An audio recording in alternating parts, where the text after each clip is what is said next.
What is up, everyone? Welcome back to another video today, and in this video we are doing the 66th installment of Retro Reviews. Today we're going to be reviewing my Aeroclassics 1:400 scale Western Airlines Convair 240. Now I know it says Convair 440 on the box, but that's just the standard Aeroclassics Convair 240 family box art that they have, because there's different variants of it. You have the 240, which is like the first variant. There's a 340, there's a 440, then you have a 580, a 600, a 640, and then there's also a 5800 variant, which I saw one of those in Miami, operated by the IFL group. They've got one of those, surprisingly, still flying around, so that was cool to see.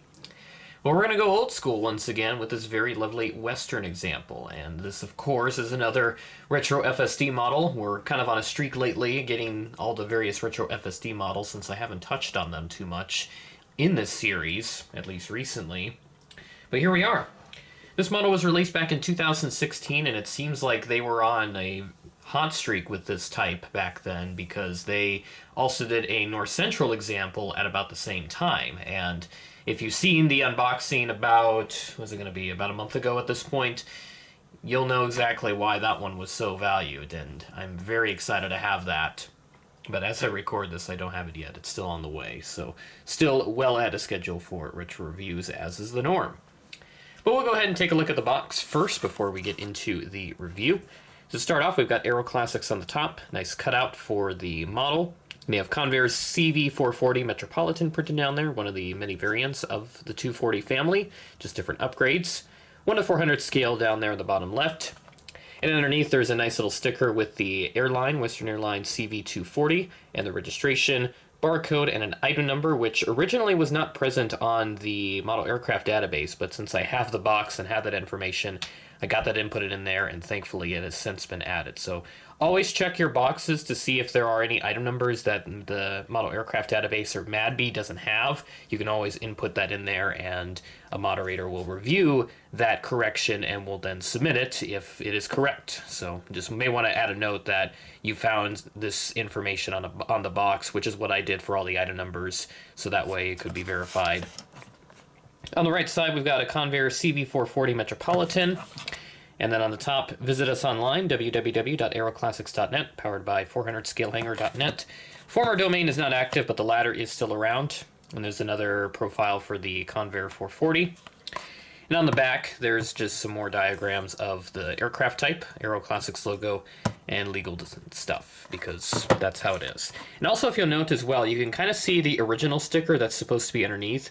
I would try to remove this, but I have a feeling I'm going to take that other sticker with, because I don't know how long this sticker has been on this box, but let me see here if it's gonna, oh yeah, it's gonna tear, so keep that on there so it doesn't ruin the box. But yeah, there is supposed to be airline sticker underneath it, but I tried peeling it up and it looked like part of it was starting to come up, so I'm gonna leave that on there so I don't damage the box.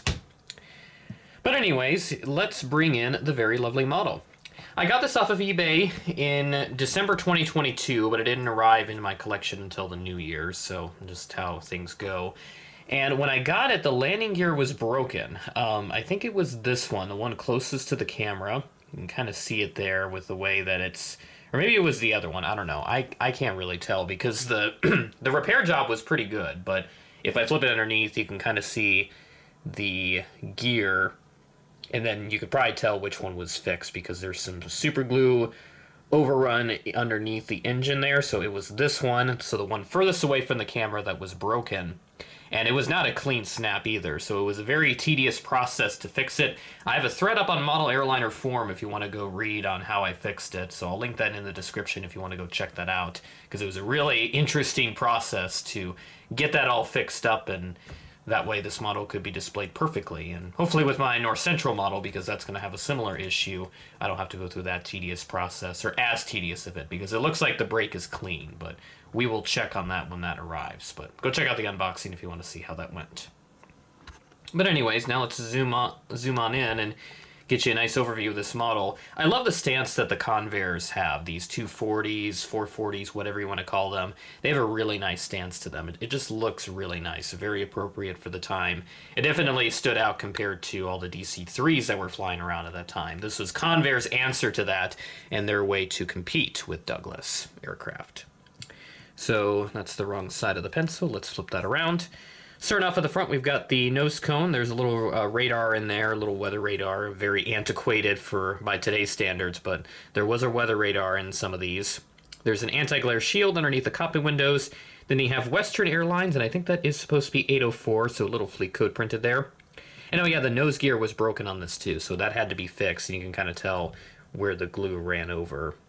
But from afar, you can't really tell what happened to it, so that's at least good. And maybe got a little bit of a smudge on the paint there, probably from the glue, because I've had that happen on a couple other models. So a little unfortunate there, but again, you can't notice it from afar, so I'm not going to be too upset about it.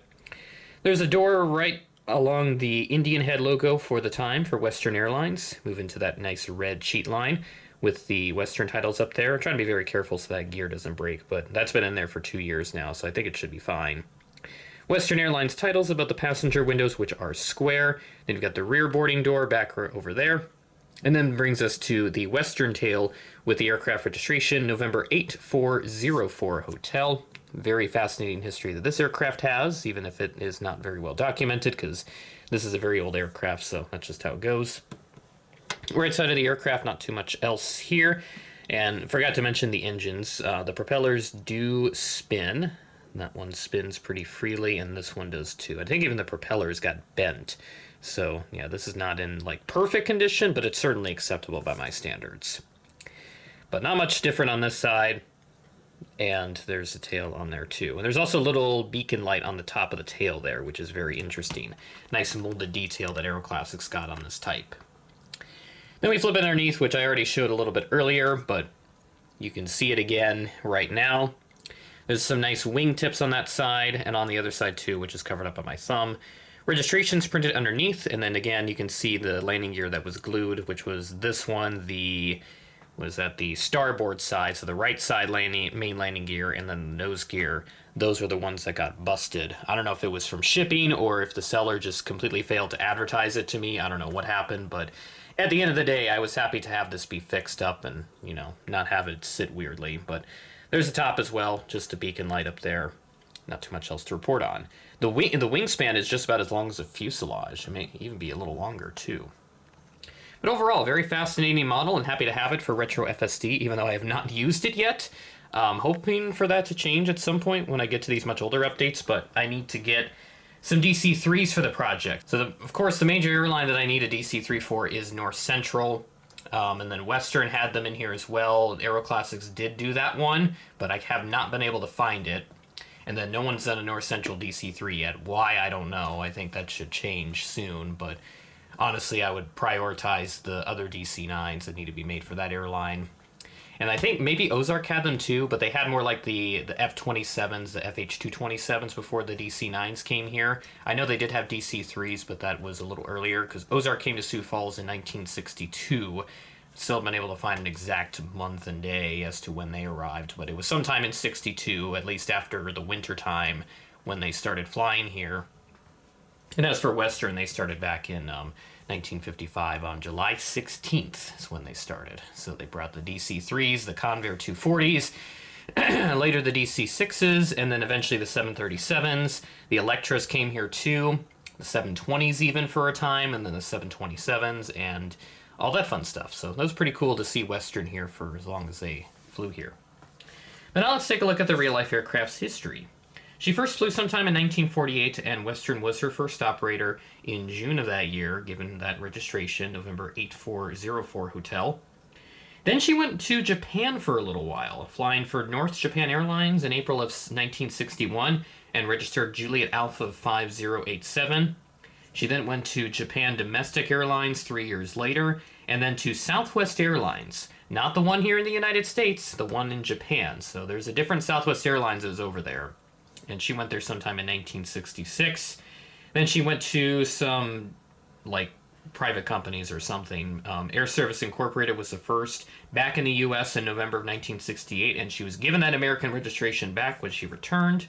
Then to Coastal Aviation Incorporated in October of 1969, and then her last documented operator that I could find was Time Aviation Services Incorporated in January of 1974. And in that time since, this aircraft has been scrapped. And that will do it for this episode of Retro Reviews. With that being said, thanks for watching, and I will catch you in the next video.